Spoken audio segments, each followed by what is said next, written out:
함께하신 우리 모든 성도 여러분들을 주님 이름으로 환영합니다. 우리 예배 전에 찬송 우리 하나 좀 부르시고 예배 드리면 좋겠습니다. 191장 찬송입니다. 오늘이 우리 교회 역으로는 성령 강림절입니다. 우리 191장 우리 성령님을 사모하시면서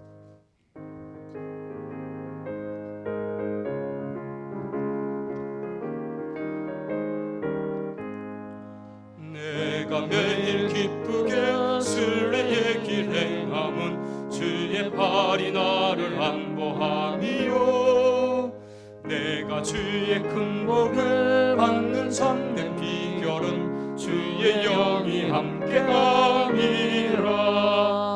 성령이 계시네 할렐루야 함께하시네. 좁은 길을 걸으며 밤낮 기뻐하는 것 주의 영이 함께함이라.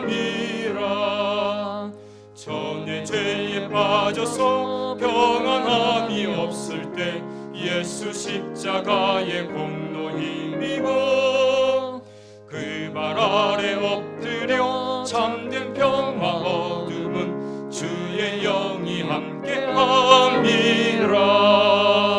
성령이 계시네 할렐루야 함께하시네.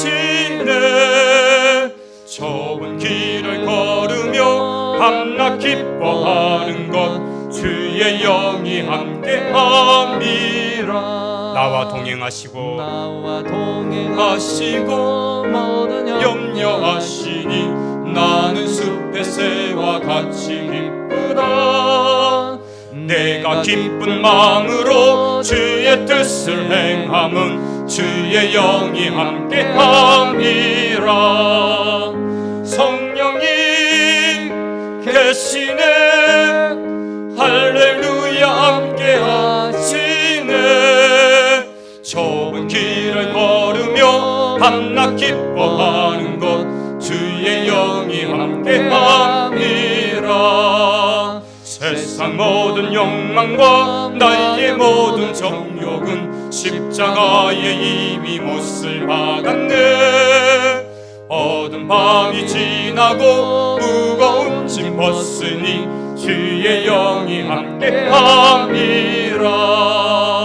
성령이 계시네 할렐루야 함께하시네. 좁은 길을 걸으며 밤낮 기뻐하는 것 주의 영이 함께함이라. 할렐루야. 우리 가운데 오셨고 우리 가운데 계속해서 역사하시는 성령님을 우리 사모합니다.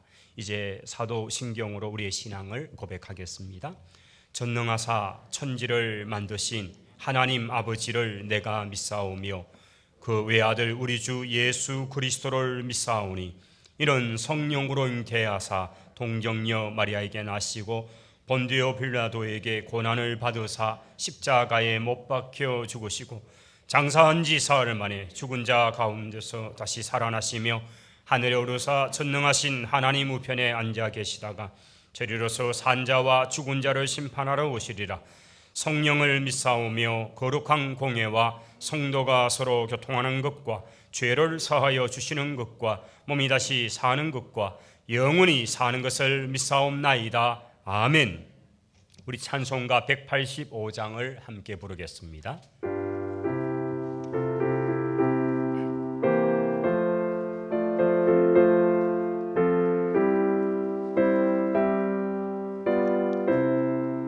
이 기쁜 소식을 온 세상 전하세. 큰 환난 고통을 당하는 자에게 주 믿는 성도들 다 전할 소식은 성령이 오셨네. 성령이 오셨네. 성령이 오셨네.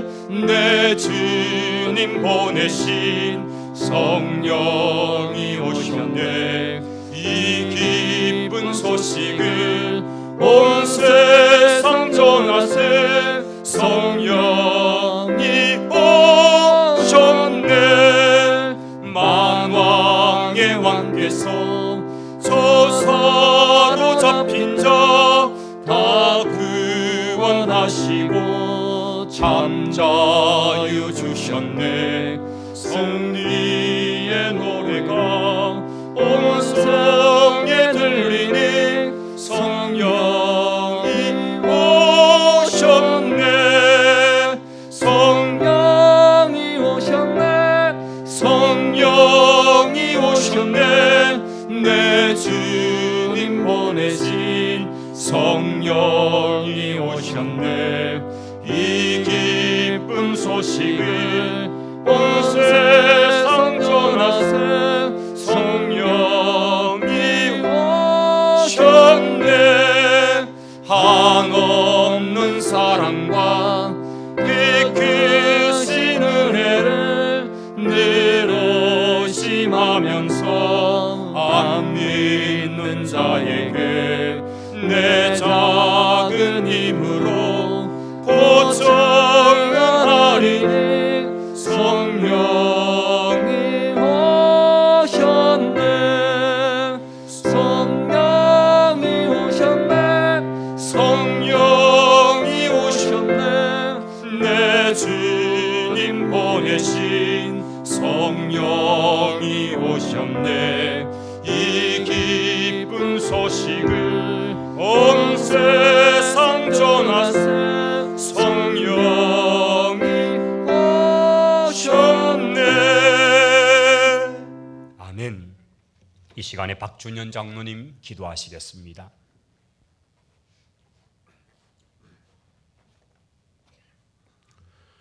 참 좋으신 아버지 하나님, 지난 한 주간 또 우리 삶에 오셔서 저희들 인도하시고 동행하셨다가 성령 강림주일로 복된 주일을 허락하시고 성도님들을 한자리에 불러주시사 예배케 하시니 참으로 감사를 드립니다.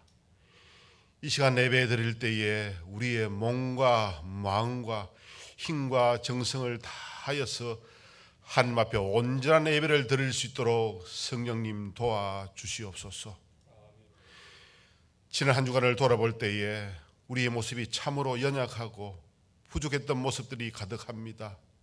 하나님 긍휼히 여겨주시고 예배 가운데의 말씀을 통해서 깨닫는 영을 허락하여 주셔서 더욱더 큰 믿음과 용기와 담대함을 가지고 하나님이 기뻐하시는 그 삶을 살아갈 수 있는 저희들로 변화시켜 주시옵소서.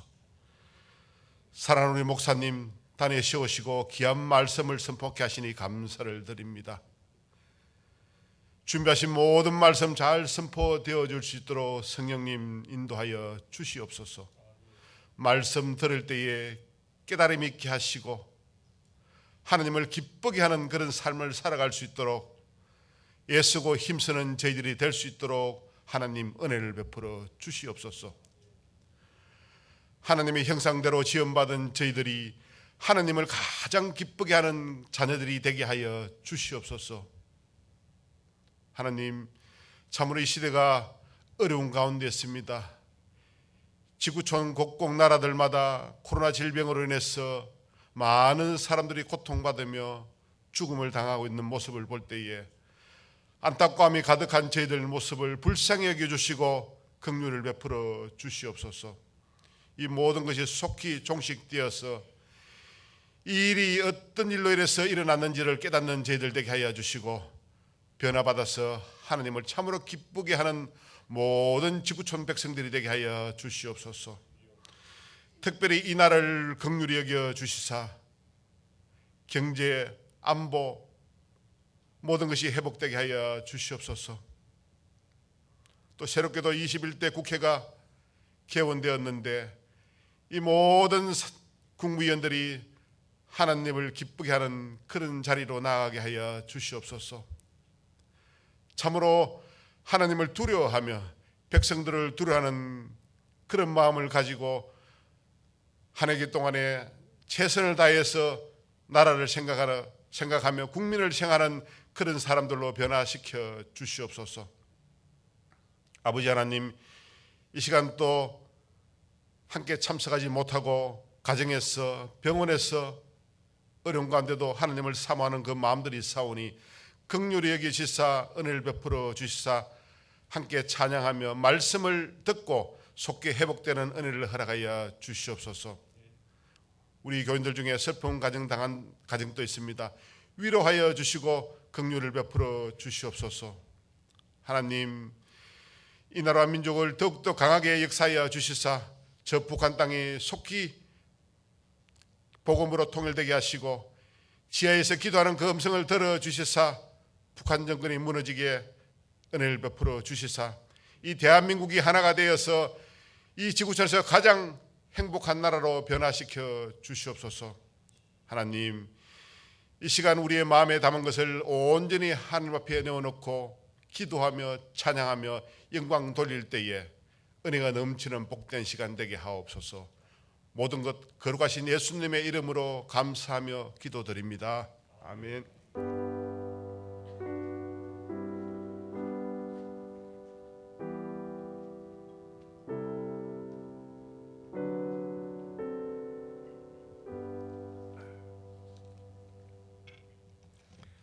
오늘 주시는 하나님의 말씀은 신약 성경 사도행전 2장입니다.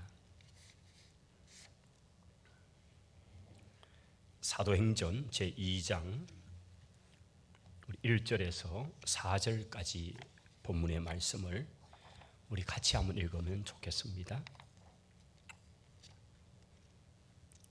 같이 읽겠습니다.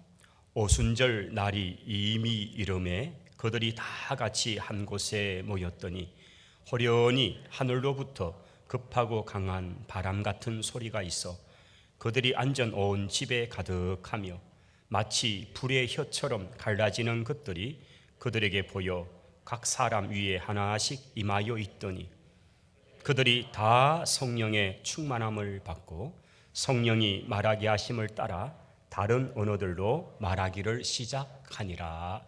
아멘. 할렐루야. 참 귀하고 복된 날입니다. 이 귀한 날에 또 일부 예배 자리에 함께 하신 우리 모든 성도 여러분들 주님의 이름으로 환영합니다. 교회력으로는 오늘이 성령 강림절이다 그렇게 말씀을 제가 서두에도 드렸습니다.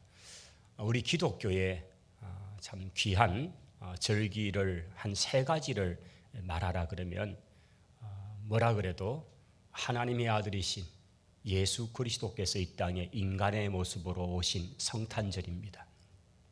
그리고 주님이 이 땅에 오신 그 목적, 우리의 모든 죄를 대신 지고 십자가에 죽으시고 무덤에 장사되었다가 성경대로 3일 만에 살아나신 바로 부활절, 이것이 또 기독교의 가장 귀한 꽃과 열매의 위치라면요, 그 주님께서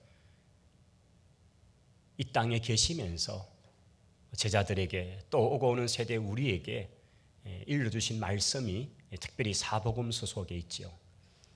그 말씀들 속에 주님께서 내가 십자가에 죽는다, 내가 떠나 아버지께로 간다, 이런 얘기들을 쭉 예고를 하셨어요. 그러면서 내가 가면 또 다른 보혜사, 그분을 이 땅에 보내주실 거다. 바로 그분이 제3위 하나님이신, 우리가 삼위일체라고 하잖아요. 새 삼위일체, 성부 하나님, 성자 하나님, 즉 예수 그리스도, 그리고 성령 하나님, 이 삼위일체 하나님 중에 제3위가 되시는 성령님, 그분이 이 땅에 이제 오시게 된다, 이 얘기를 계속 하신 거예요. 그리고 우리 주님께서 이 땅에서 부활하신 모습을 40일 동안 많은 사람들에게 보여주십니다. 그리고 하늘로 올리워 가십니다. 그리고 나서 한 열흘쯤 지나면 이제 그 시간적으로 오순절이라는 그런 절기가 그들에게 임할 때에 오늘 읽었던 이 본문 사도행전 2장 1절의 그 기록과 증거대로 이 오순절 절기에 그들이 모여있는 그날에 성령께서 강력하게 그들 가운데 임하는 역사가 나타난 것입니다. 그래서 이제 이 사도행전 2장 1절로부터 시작해서 교회 시대가 펼쳐지고, 이 교회 시대는 다른 말로 하면 성령의 시대다, 성령님이 주도적으로 역사하시는 시대다, 이렇게 말씀드릴 수 있는 것입니다. 성부 하나님, 성자 예수님, 그리고 성령님, 우리 삼위 하나님께서 천지를 창조할 때부터 계셨죠. 이미 그전에 영원 전부터 계신 하나님께서 계시다가 하나님의 특별한 섭리 속에 이 지구를, 온 우주를 만드실 때에 성부 하나님과 성자 하나님과 성령님이 함께 서로 협력하고 해서 그 사역을 이루시는 것을 우리는 창세기 1장 기사에서 볼 수 있습니다. 말씀으로 나타나시고 또 여호와의 신이 수면 위에 임하시는 그 장면으로 나타나시는 거죠. 그러니 삼위일체 하나님은 영원 전부터 계신 분이십니다. 특별히 성령님도 영원 전부터 그냥 계신 분이셨어요. 삼위일체의 제3위 하나님이시니까. 그런데 왜 우리가 성령 강림절을 얘기하는가 하는 것은 우리 예수님께서도 만세 전부터 계신 분이지만은 하나님의 구원 이 사역에 이제 이 땅에서는 어떤 제물로서도 죄 사할 수 있는 그런 영원한 길이 없기 때문에 결국은 하나님의 친아들 되시는 하나님의 아들 예수님이 사람의 모습으로 이 땅에 오셔서 우리와 같이 계셨고, 그리고 우리의 죄를 지고 십자가에 죽으시는 바로 이 우리의 구원의 구체적인 일을 주님께서 실천하시고자 이 땅에 오셨고, 그 사역을 33년 동안 마치시고 이제 하늘로 올리고 가신 거죠.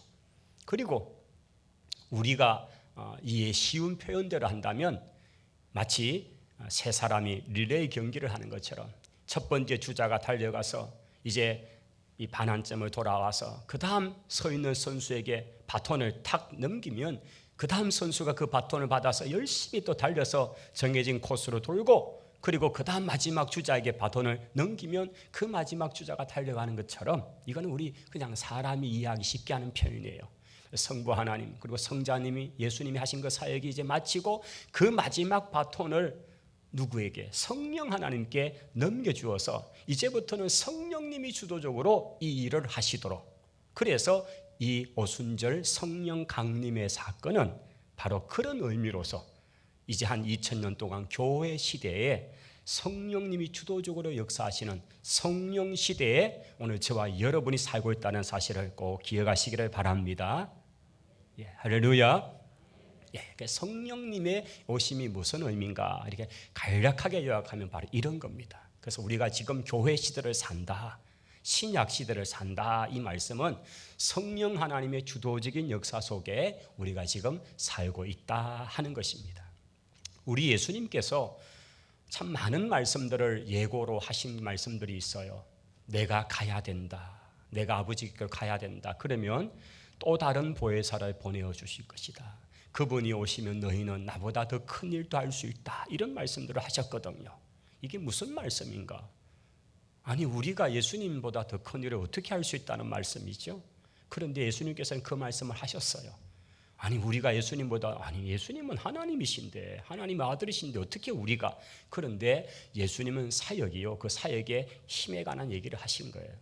성령님이 오시니까 그 성령의 충만함을 받은 제자들이, 사도들이 하는 일들을 보니까 우리 예수님은 하나님이시지만은 인간의 몸을 입은 순간 인간에게 제한되신 거죠. 그래서 예수님은 배도 고프시고 피곤도 하시고 잠도 주무시고 아픔도 있으시고, 우리 주님은 친히 걸어가셔야 되고, 그런데 우리 예수님께서 이제 이 사역을 마치 하늘로 올라가셨습니다. 그런데 성령님이 오시니까 그 성령님은 동시다발적으로 온 지구촌 안에 동시적으로 역사하시는 거예요. 이게 성령 시대의 탁월함이라는 사실이에요. 여기서도 오늘 우리가 예배드리는 이 현장, 선산 이 땅뿐 아니라 또 저 다른 지방에, 저 외국에도 성령께서 동시적으로 역사하셔서 하나님의 놀라운 이 일들을 오늘 또 이루시는 줄을 믿습니다. 할렐루야. 이게 성령 시대의 특징인 거예요. 저는 이렇게 좀 생각을 해봅니다. 이해를 합니다. 옛날에는 무슨 연극을 하고 하는 걸 보여주는 하나의 무대에 사람들이 모여서 이제 봐야 했습니다. 그러다가 어느 날 텔레비전이라는 것이 생겨났습니다. 그래서 동네마다 좀 부잣집에 한 집, 두 집 텔레비전이 이게 쌀을 몇 가마니 팔아야 살 수 있는 그런 비싼 것을 이제 다 사놓으면요, 동네 사람들이 와서 보는데 하도 신기해서 막 그 텔레비전 박스 안에 막 들어가려고 이렇게 사람이 있는가 싶어가 손을 막 대보고 그랬잖아요. 요즘이야 뭐 불안감도 없기 때문에 이제는 얼마나 얇습니까? 근데 이게 점점 발전하되면 이제는 인공위성으로 우리 눈에 보이지 않는 하늘에 띄워놓은 어떤 것을 장치를 통해서 동시적으로 전파를 통해 하고요. 여러분 지금 들고 계시는 이 휴대폰도 그거잖아요. 우리가 잘은 모르지만은 저 하늘에 쏘아놓은 군사 인공위성 그거에 의해 가지고 GPS 우리 위치가 다 그렇게 알려지는 서비스를 하는 이 장치. 이래서 우리 위치도 알고, 여러분 운전할 때 내비게이션이라는 걸 장치를 요즘은 또 이 휴대폰으로 하잖아요. 이게 그냥 이게 아니라 이런 여러 장치 동시다발적으로 전 세계의 사람들이 그냥 설 수 있게 되는, 이게 참 신기해요. 우리의 반대편에 일어난 전쟁도 동시에 지금 촬영을 해서 그대로 현장 중계를 하는 시대가 되고, 옛날에는 무대에서는 연극인들이 서 있어야 볼 수 있는 시대, 그 시야를 벗어나고 그 도시를 벗어나면 볼 수 없는 시대인데, 지금은 여기 앉아서 전 건너편에 미국의 이야기도 바로 현재 들을 수 있고, 이런 시대가 된 이런 것을 보면서 저는 성령 시대가 이렇게 저는 좀 이해가 되어진 거예요. 야, 성령님이 오시니까, 우리 주님 계실 때는 주님 스스로가 육체 안에 제한받으셔서 계시기 때문에 가버나움에 계시면 가버나움에 와야 주님을 만날 수 있었는데, 성령 시대가 되니까 성령님이 전 지구적으로 동시다발적으로 역사를 하시니까 누구든지 그리스도를 믿고 성령을 모신 심령 속에 지금도 강력하게 국경, 시간, 공간, 장소를 초월해서 성령이 오늘 또 역사하는, 이것이 성령 시대에 우리가 이해할 수 있는 그런 특징이라는 사실을 여러분 한번 기억해 보시기를 바랍니다. 오늘 성령님, 이제 이 본문 속에서 성령님이 오시는 사건, 이 오신 사건을 저희들이 보게 될 겁니다. 자, 제가 이제 이 말씀을 통해서 이미 구약에도 또 구약 이전에도 성령님은 계셨습니다. 할렐루야. 그 얘기예요. 성령님의 선재하심, 삼일체로서 계신 하나님이셨어요.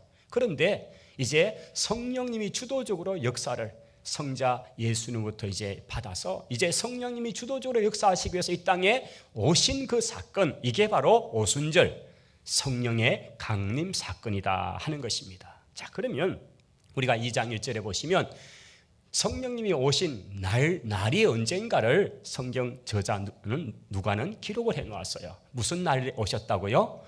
오순절 날에 오셨다 되어 있는 거예요. 여러분, 오순절 날이 어떤 날이냐? 이것은 유대인들의 절기예요. 유대인들의 명절이에요.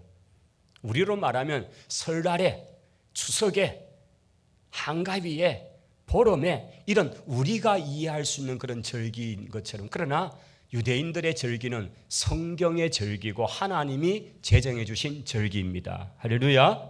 사람이 만든 절기가 아니고 하나님이 만드신 절기예요. 물론 현대 유대인들은 달라요. 자기들이 만든 절기가 있어요. 그러나 대부분은 구약 성경에서, 특별히 우리가 출애굽기에서, 레위기에서 하나님께서 이 절기 지켜라, 이 절기 지켜라, 이 절기 지켜라 라고 하신 게 있어요. 그런 절기 중에 크게 3가지가 있어요.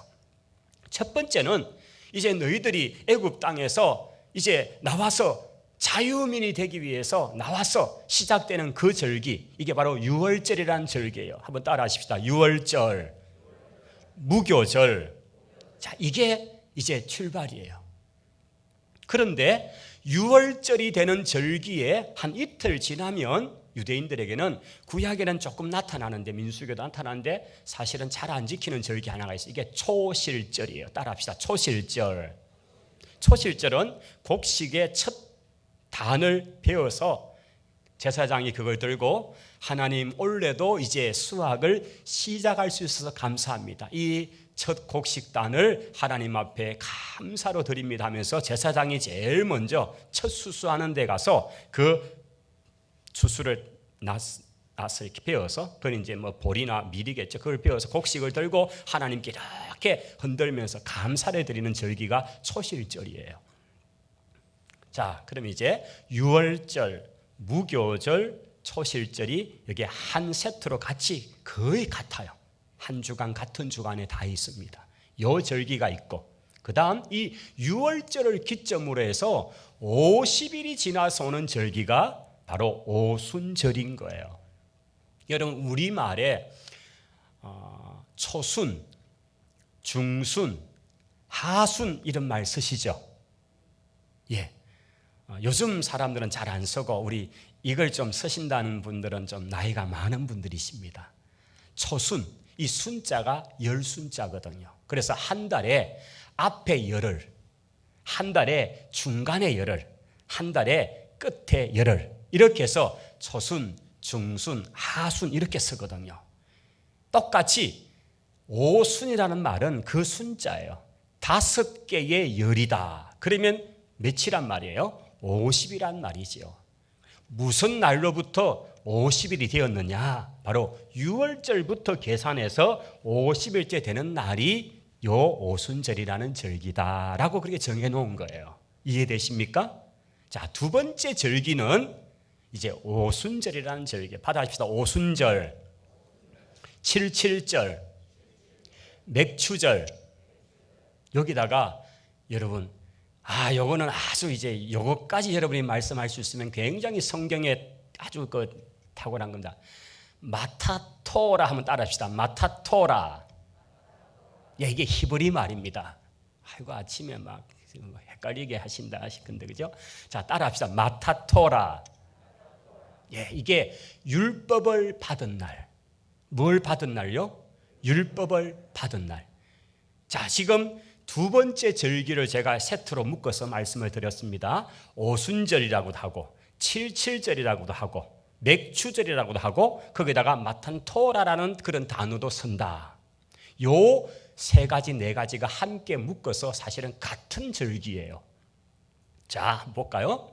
오순절, 6월절로부터 50일째 되는 날이 오순절입니다. 그런데 77절, 이거는 사실은 같은 말이에요. 77이 49잖아요. 그러니까 7주가 7번 와서 그렇게 오는 절기, 오순절을 표현하는 또 다른 말이 77절이다라는 그런 표현으로 쓰는 거예요. 그러면 이 77절은 뭐냐? 첫 번째 곡식을 베었던 초실절로부터 이 곡식을 다 거두어 드리는 때까지가 대체적으로 77, 49일, 50일쯤 걸려요. 그래서 맥추절이라는 말은 바로 그 보리를 처음 벤 6월절 이틀 뒤가 초실절인데, 그 초실절에 벤 곡식을 한 달하고 보름쯤 지날 동안에 다 비워서 이제 그걸 기쁘게 하나님 앞에 감사하면서 잔치를 벌이고 축제를 하는 절기가 맥추절이라는 거예요. 곡식을 다 거두었으니까 얼마나 기쁩니까? 한 해 농사에 곡식을 거둔 날이니까. 그래서 맥추절이라는 절기로 지키라는 말씀한 거예요. 자, 그런데 우리가 출애굽기를 보시면 이스라엘 백성이 6월절 1월 14일이죠. 그리고 1월 15일부터 이제 무교절이 시작이 돼 한 주간 지나는데, 거기에 그 백성들이 출발을 해서 쭉 시내산까지 와요. 시내산까지 도착하면 대체적으로 47일쯤 걸렸어요. 이틀간 정결 예식을 하고, 그리고 사흘째 되는 날에 모세 네가 산으로 올라오너라 하고 하나님이 말씀하셔서 온 백성은 정결하게 기다리고 있고 모세가 산에 올라가요. 그래서 이스라엘 백성들은 바로 그 50일째 되는 날에 시내산에 올라가서 모세가 말씀을 받았다 해서 이 절기를 마탄토라, 말씀, 율법을 받은 날, 이것을 이코르 오순절로 유대인들은 지키고 있다는 거예요. 이해가 되십니까? 예, 오순절이 그런 의미구나.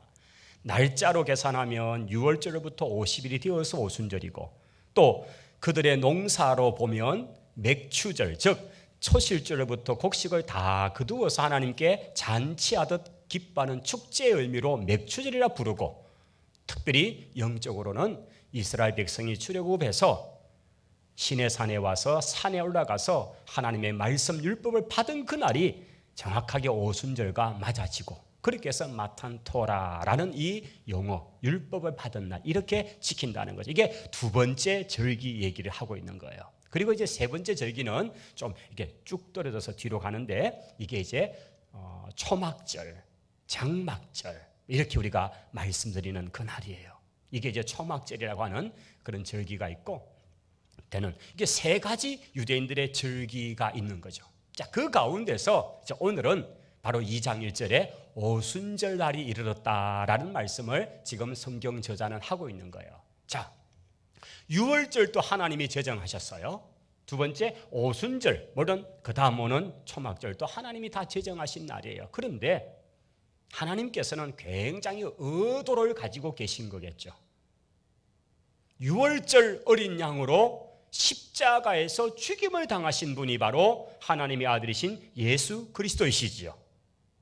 유월절 어린 양에 죽으셨어요. 많고 많은 날들이 있는 중에 예수님이 십자가에 죽으시는 그날, 그것이 유월절 어린 양으로 죽으신 거예요. 그 유월절 절기에 죽으신 거예요.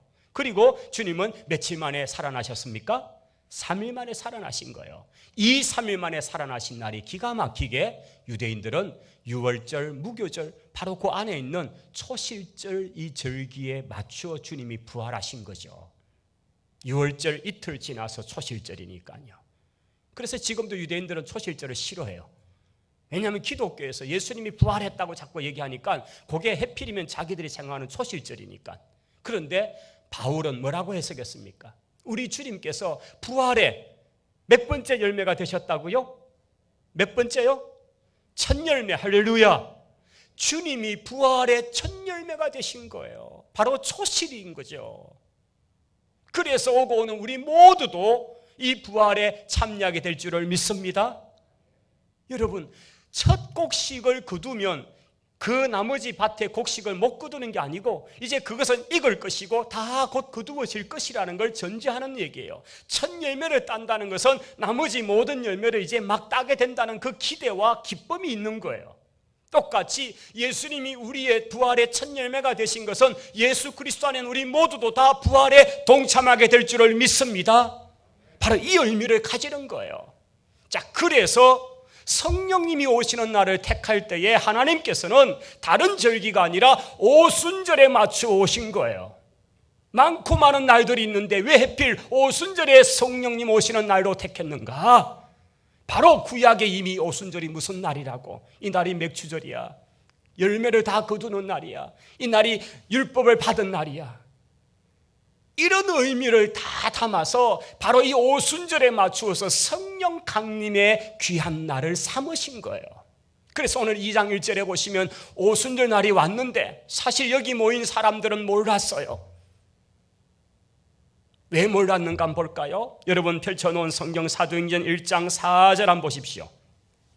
4절, 5절 한번 같이 1장 4절 5절이에요. 읽겠습니다. 사도와 함께 모이사 그들에게 분부하여 이르시되 예루살렘을 떠나지 말고 내게서 들은 바 아버지께서 약속하신 것을 기다려라. 요한은 물로 세례를 베풀었으나 너희는 몇 날이 못되어 성령으로 세례를 받으리라 하셨느니라. 할렐루야. 무슨 세례를 받는다고요? 성령 세례를 받는다. 이 말씀은 이제 성령이 오실 거다는 얘기를 하신 거예요. 그런데 전제 조건이 있었죠. 떠나지 말아라. 지금 제자들은 예루살렘에 있었어요. 주님의 성천하는 장면을 보고 있는 얘기예요. 주님은 하늘 올라가셨습니다. 이제 제자들은 모였습니다. 자, 15절입니다. 15절 한번 읽어보겠습니다. 15절, 1장 15절. 모인 무리의 수가 약 120명이나 되더라. 거기까지만 하겠습니다. 14절에도 보시면 거기 모인 제자들의 이름들이 나오고 더불어 마음을 같이하여 기도에 힘쓰더라. 이런 얘기가 나오면서, 그러니까 우리가 추측할 수 있는 것은 주님이 하늘 올라가시고 40일 계셨으니까, 그리고 이제 열흘이 지나면 오순절인데 오순절날 오신다는 예고는 없었기 때문에 그냥 한 열흘인지는 모르지만 기다린 거예요. 그들이 함께 모여서 기도하고 말씀을 읽고 정하고 이러면서 기다린 거예요. 그 기다린 사람의 숫자가 120명쯤 되었다는 말씀은 오늘 우리가 확인한 거예요. 그렇게 기다리고 있는데 이게 다음 달일지 그 다음 달일지 사실은 모르는 거예요. 그냥 기다린 거예요. 왜냐하면 주님이 기다려 하셨기 때문에. 할렐루야. 이게 순종이죠. 그 공동체 사람들이 흩어지지 않고 기다린 거예요. 기도하며 기다린 거예요. 그런데 불과 열흘이 딱 지나니까 절기가 오는데, 큰 명절이 오는데 오순절이란 명절이 된 거예요. 이날 또 제자들이 함께, 성도들이 함께 그 마가의 다락방이 가능성이 큰데 거기서 모여서 함께 막 있는 거예요. 그런데 갑자기 그들이 전혀 경험해보지 못한 특이한 현상이 나타나기 시작한 거예요. 자, 성령님이 그들이 모인 방 가운데, 그들이 모인 이 예배당 안에, 우리로 말하면 이 공간 안에 성령이 임하시는데 어떤 일이 나타나는가? 자, 2절, 오늘 본문의 2절입니다. 2장 2절, 2절 같이 읽습니다. 호련히 하늘로부터 급하고 강한 바람 같은 소리가 있어 그들이 앉은 온 집에 가득하며, 3절, 마치 불의 혀처럼 갈라지는 것들이 그들에게 보여 각 사람 위에 하나씩 임하여 있더니. 할렐루야. 여러분, 지금 이 장면을 한번 우리가 상상을 해보십시오. 말씀을 보시면서 한번 마음속으로 한번 그려보십시오. 그들이 함께 모여서 있습니다.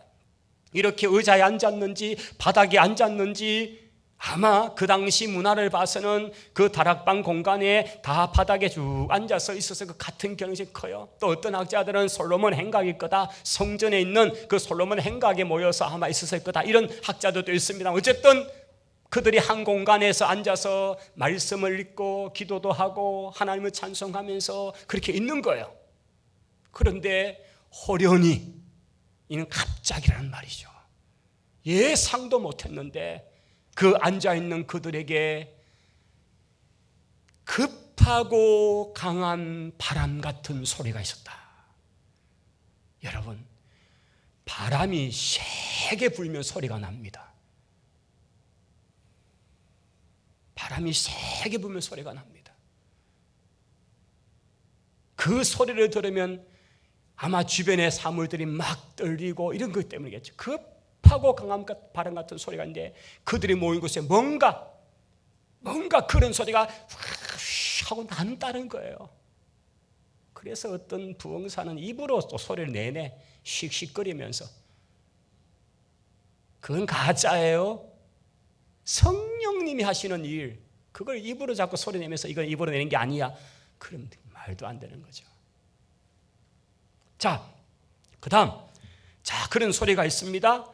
그들이 앉은 온 집에, 그 집이란 표현은 이때는 뭐 하우스 처치니까 아니요, 가정교회였으니까 그 집에, 자, 그 공간 안에 가득했다는 거예요. 그 소리가 뭔가 안에 있다는 거예요. 그러니까 굉장히 분위기가 막 두렵기도 하고 떨리기도 하고 그런 상황이에요.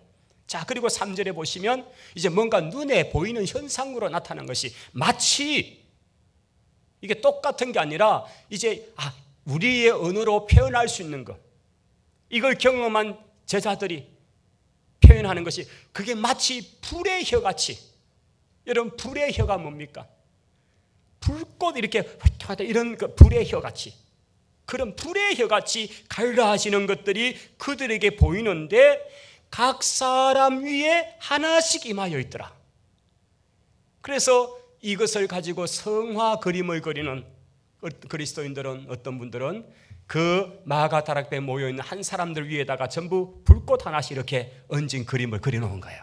이게 불의 혀같이 갈라지는 것이 전체에게 있는 게 아니고 모인 120명이면 120명 한 사람 한 사람 위에 불이 있는 장면을 그려놓은 거예요. 여기 120명 모인 사람 중에 한 명도 예외 없이 성령이 그들 가운데 역사하시는 것이, 마치 불의 혀 같은 것이 한 사람 한 사람 머리에 얹혀 있는 것처럼 그렇게 보여지더라라는 것입니다. 할렐루야. 여러분, 얼마나 놀라운 일입니까? 오늘 이곳에 있는 여러분에게도 이런 은혜가 있기를 축원합니다.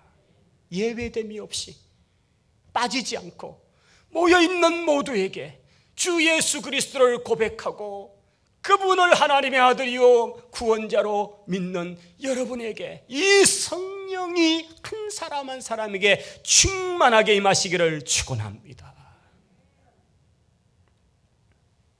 자, 이제 4절입니다. 이런 현상적 얘기에 이제 나타나는 것이 뭔가? 성경 기자는 어떻게 기록하는지 봅시다. 4절 같이 읽읍시다. 그들이 다 성령의 충만함을 받고 성령이 말하게 하심을 따라 다른 언어들로 말하기를 시작하니라. 할렐루야. 여러분, 이런 장면, 이런 현상, 사실은 소리, 또 불, 이것은 성령님이 임재하시는, 하나님이 임재하시는 구약의 여러 장면들과 굉장히 유사한 거예요. 저도 그런 것들을 좀 이것저것 찾아봤습니다. 급하고 강한 바람 같은 소리가 저희 안전집에 강탄 이 2절의 장면, 이것은 구약의 하나님께서 임재하시던, 특별히 이제 하나님이 그 공동체 가운데 임재하시는 것은 출애굽 시내산에서부터의 현상들이잖아요. 그 민족들이 다 보는 거죠. 하나님께서 이 땅에 강림하셔서 말씀하실 때 그 시내산, 호렙산이라는 그 큰 산 위가 다 불이 타버리는 거예요. 그래서 실제적으로 그 위쪽 부분은 새카마다고요. 하나님의 임재하심 앞에 빽빽한 구름과 불이 막 타는 그 장면을 그 살아있는 백성들이 보고 있는 거예요. 40일 동안 취하로 그렇게 되는 장면을 그 백성들은 보고 있는 거예요. 그걸 보면서 백성들은 그곳에 하나님이 계시도다. 할렐루야. 이거예요. 그것이 이제 어디로 옮겨집니까? 식양대로, 하나님이 주신 설계대로 만들어진 성막으로 옮겨와서 그 성막에 모세가 들어가고 하면 하나님의 구름이 그 위에 임재해 있고, 그게 바로 하나님이 지금 거기에 계시다는 그 얘기잖아요.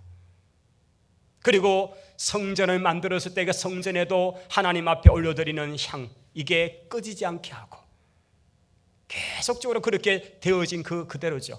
그리고 이제 신약으로 넘어오면 이것은 우리 의미가 이제 완전히 달라집니다. 오늘 이 말씀같이 각 사람 위에 예수 그리스도를 주로 고백한 각 사람 위에 성령이 세례를 부으시고 성령이 역사하시는 줄을 믿습니다.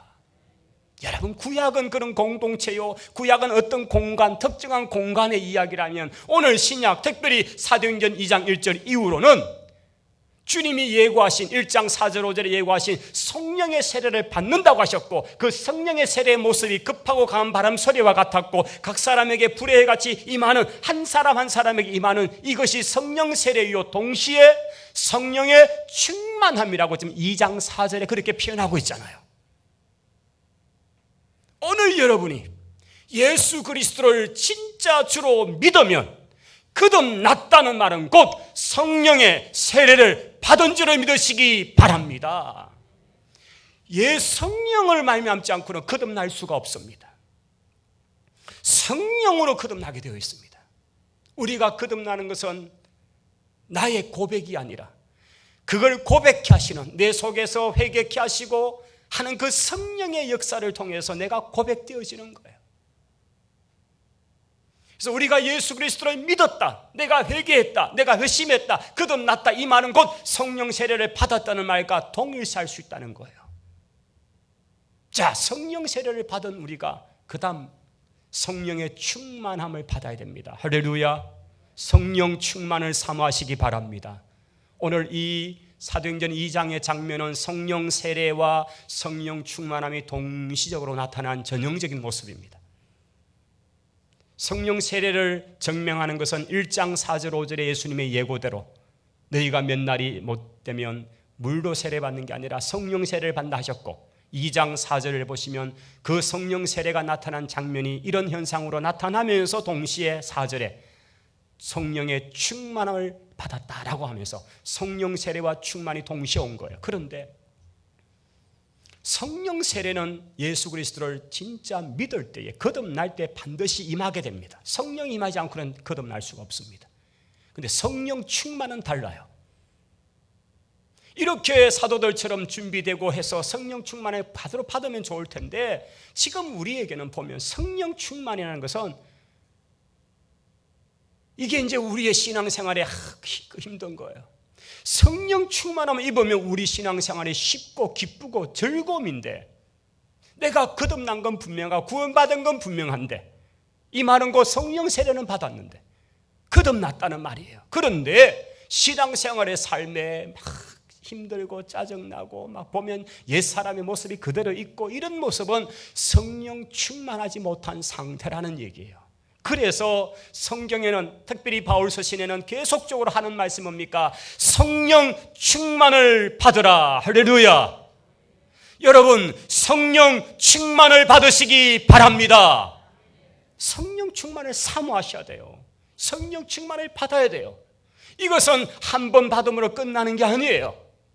왜냐하면 성령을 소멸한다는 표현이 나타나고, 그래서 우리 성령의 은혜는 우리의 죄성 때문에 자꾸 성령을 제한하고 성령을 거부해버리고 성령의 감동이 오는데 그걸 자꾸 밀어내버리고, 그러면 성령님은 인격적이셔서 그냥 제압을 당하셔요. 가만히 계셔버려요. 그런데 우리가 죄를 회개하고 하나님의 은혜를 사모하면 성령이 마음껏 내 속에 역사하시게 될 것을 믿습니다. 그 상태가 성령의 충만함인 거예요. 여러분 성령 충만 받으시기 바랍니다.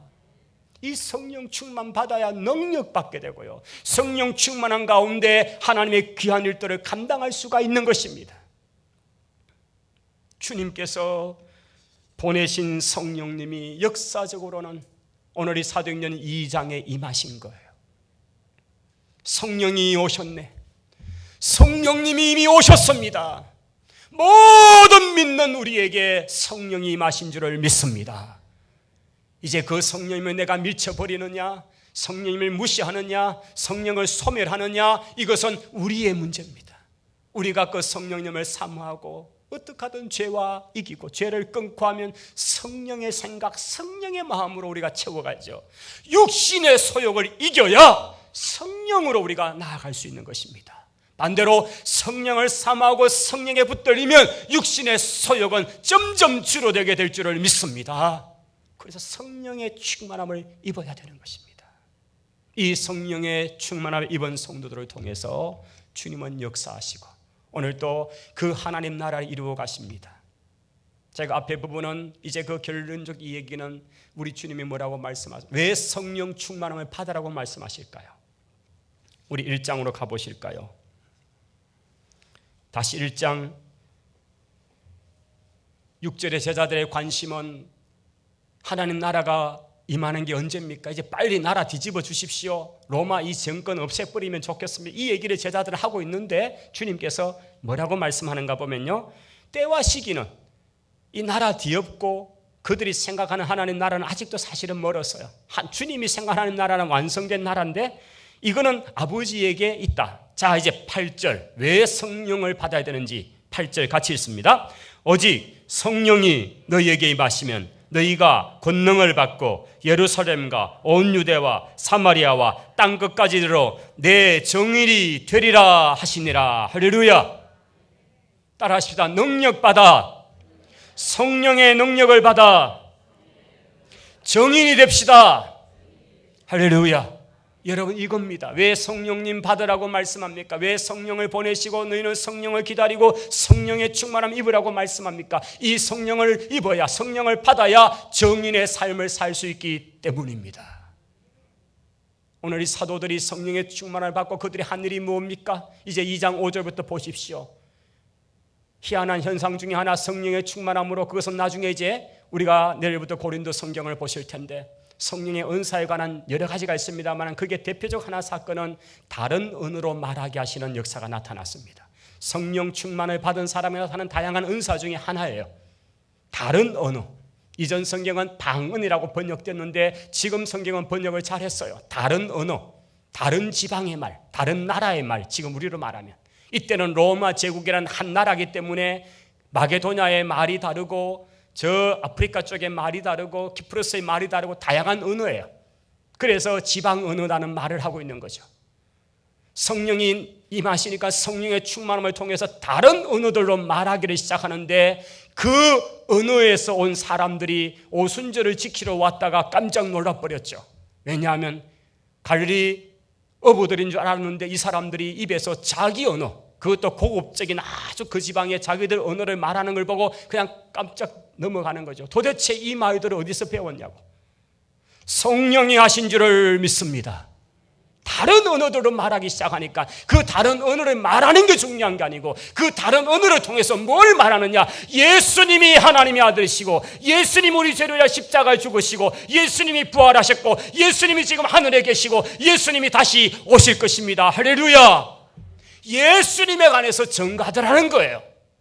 우리는 방언을 말할 줄 아느냐 여기에 관심이 있는데 주님은 성경의 이야기는 그게 아니고 다른 언어를 할 줄 알던 관계없이 정인의 삶을 사는 이것이 성령을 주신 목적인 줄을 믿습니다. 여러분, 우리가 외국어 못해도 복음 전할 수는 있습니다. 믿으세요? 할렐루야. 여러분, 우리가 언어를 좀 못해도요 예수님 전할 수는 있잖아요. 주님은 성령 충만을 통해서 나를 증거해 달라고 주님은 우리에게 부탁하셨습니다. 오늘 이 성령 강림절에 성령님 우리에게 오신 이유가 뭡니까? 그 성령 삼하고 능력 받아 우리는 정인의 삶을 살게 되기 때문입니다. 성령 충만을 받으시기를 축원합니다. 우리 찬송 197장 우리 손뼉 치면서 한번 부르십시다. 197장 은혜가 풍성한 하나님은 믿는 자 한 사람 어제나 오늘도 언제든지 2절부터 헌금하겠습니다. 2절 할 때부터 주여 성령의 원사들이 오늘도 내리어 주소서. 성령의 뜨거운 불길로서 오늘도 증하게 하소서. 우리 헌금도 같이 할게요. 정욕과 죄악의 물든 마음을 성령의 불길로 태우사 정결케 하소서. 태우소서.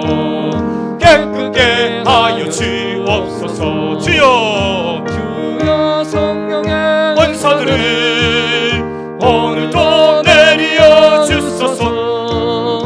성령의 뜨거운 불길로서 오늘도 충만케 하소서. 희생의 제물로 돌아가신 어린 양 우리 주 예수여. 아멘. 구속의 은혜를 내리시사 오늘도 그만해 주소서. 주여 성령의 은사들을 오늘도 내리어 주소서. 성령의 뜨거운 불길로서 오늘도 충만케 하소서. 주님의 기쁘신 은혜만을 세상에 멀리 전하리니 하늘의 능력과 권세로서 오늘도 입혀 주옵소서. 주여 성령의 은사들을 오늘도 내리어 주소서. 성령의 뜨거운 불길로서 오늘도 충만케 하소서. 할렐루야. 우리 시간 한 2분 3분 정도만 우리 계속 이 찬양 좀 반주해 주십시오. 우리 성령님, 오늘 말씀을 들으니까 성령님이 오셨다는데 저는 성령님이 오셨는지도 모르겠고 냉랭하고 이렇습니다. 성령님, 분명히 사도행전 2장에 오신 성령님, 이 지구촌에 이 역사 가운데 오신 성령님이시니까 제 속에 역사해달라고, 또 이미 성령 세례를 통해 거듭났다면 성령 충만함에 입어서 능력 있는 삶이 되게 해달라고 한 2-3분간 같이 한번 기도합시다. 주여 한번 부르겠습니다. 주여. 오늘 말씀 속에서 성령님 참으로 우리 가운데 역사적으로 임하신 것을 믿습니다. 우리 주님께서 예고하시고 예수님께서 보내주신 보혜사 성령님 우리 가운데 오신 것을 믿습니다. 이 시간 주여 성령으로 충만하게 원합니다. 성령으로 충만하게 원합니다. 제가 성령님 모르고 살았습니다. 성령 받는 것이 뭔지 몰랐습니다. 성령님 우리 가운데 임하심이 뭔지 몰랐습니다. 이 시간 성령님 오시옵소서. 특별히 믿을 때에 성령을 받았느냐 말씀하시는 같이 주여 내가 예수 그리스도를 주로 고백하고 하나님의 아들이심을 믿습니다. 내가 내가 주님으로 말미암아 죄산 받은 것을 믿습니다. 내가 믿을 때에 성령의 세례가 임하는 것을 믿습니다. 성령의 거듭남을 믿습니다. 이 시간 성령으로 우리 가운데 역사해 주옵소서. 또한 성령 세례뿐 아니라 성령의 충만함도 덧입는 저희들이 되게 해 주옵소서. 이 시간 성령의 충만함으로 능력 있는 주의 종들이 되게 하옵소서. 예수님 이름으로 기도하옵나이다. 아멘.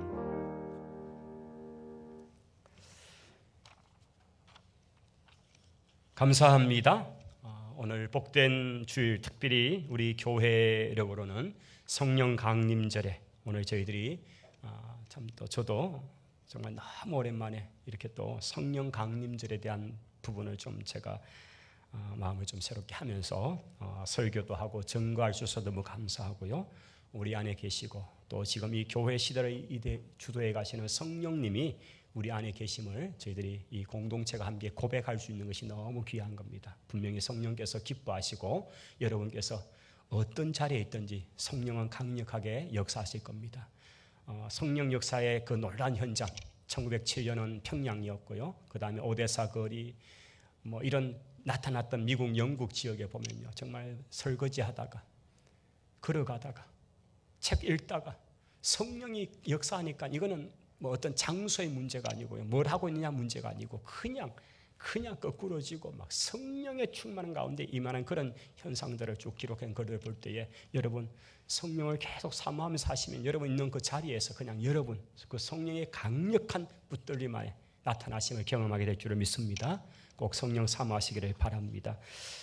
예배 참석 시에 마스크 착용, 또 지정된 자리, 여러분 지금 자리를 이렇게 조금 두 개 이렇게 자리를 약간 어긋나게 표시해 두었죠. 여러분께서 좀 불편하시다 조금 더 그렇게 하겠습니다. 수요 기도회, 새벽 기도회 진행되고 있습니다. 성경 일도 학교도 진행 중에 있습니다. 우리 피택자들 훈련 과정으로 오늘 훈련 과정 세미나 진행됩니다. 1시까지 기억해 주시고요. 좀 뭐 편한 복장으로 가까이 입고 오셔도 가까이 계신 분들 그러셔도 되겠습니다. 우리 지난 주 중에 참 슬픔을 당한 가정이 있습니다. 그러나 또 참 너무 감격스럽고 드라마틱하다는 표현을 제가 썼는데 우리 지난 5월 17일 우리 세례식을 통해서 우리 91세 된 임병갑 성도님께서 이 앞자리에서 일부 예배 시간에 세례를 받으셨잖아요. 참 새 옷으로 입으시고 새 신발을 신고 오셨는데 그 세례를 받으시고 토요일 날에 소천하셨어요. 제가 참 그 소식을 이제 조금 주일날 늦게 받고 우리 월요일 날에 장례를 갔습니다만은 제가 이제 화장장에서 예배를 인도하고 했는데 유족들 오셔서 우리 부인 되시는 김분호 우리 성도님 또 아드님 임종규 성도님 계셨는데 참 하나님의 은혜다, 하나님의 역사하십니다. 그런 생각이 들어집니다. 슬픔 중이지만 하늘의 위로를 가지고 천국 꼭 바라보시기 바라고요.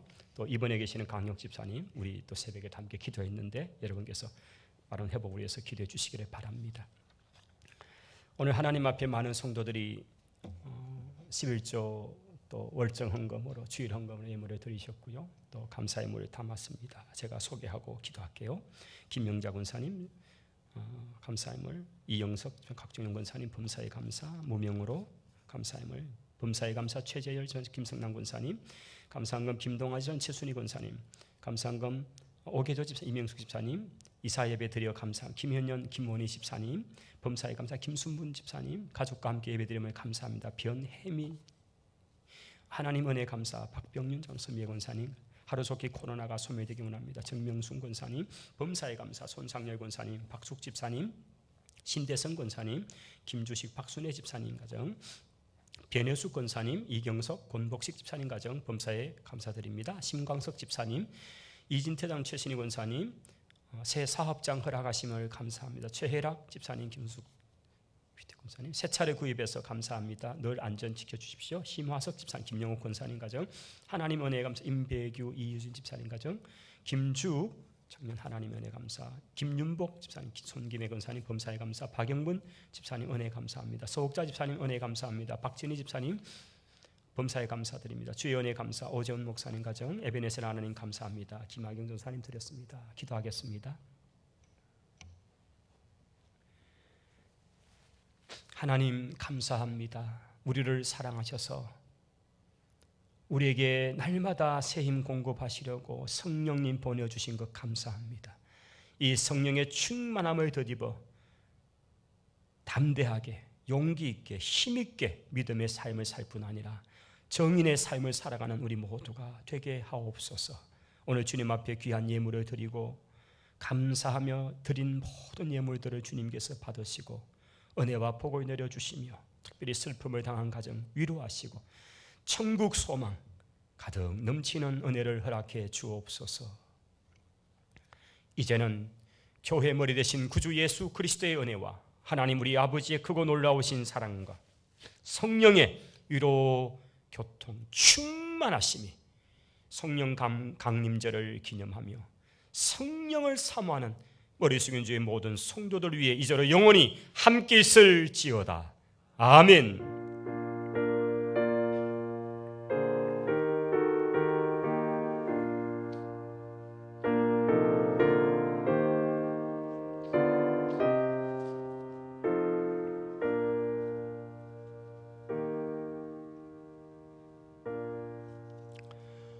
제가 광고 시간에 인사를 하나 빠뜨렸는데 우리 그동안 반주로 섬겨주신 우리 김원경 집사님, 사실은 이제 목사님 사모님이세요.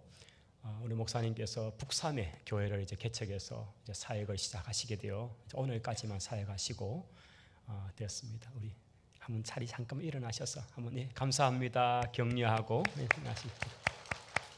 하셨습니다. 우리 2부 예배 때까지 섬기실 겁니다. 감사합니다. 평안히 돌아가시기 바랍니다. 감사합니다.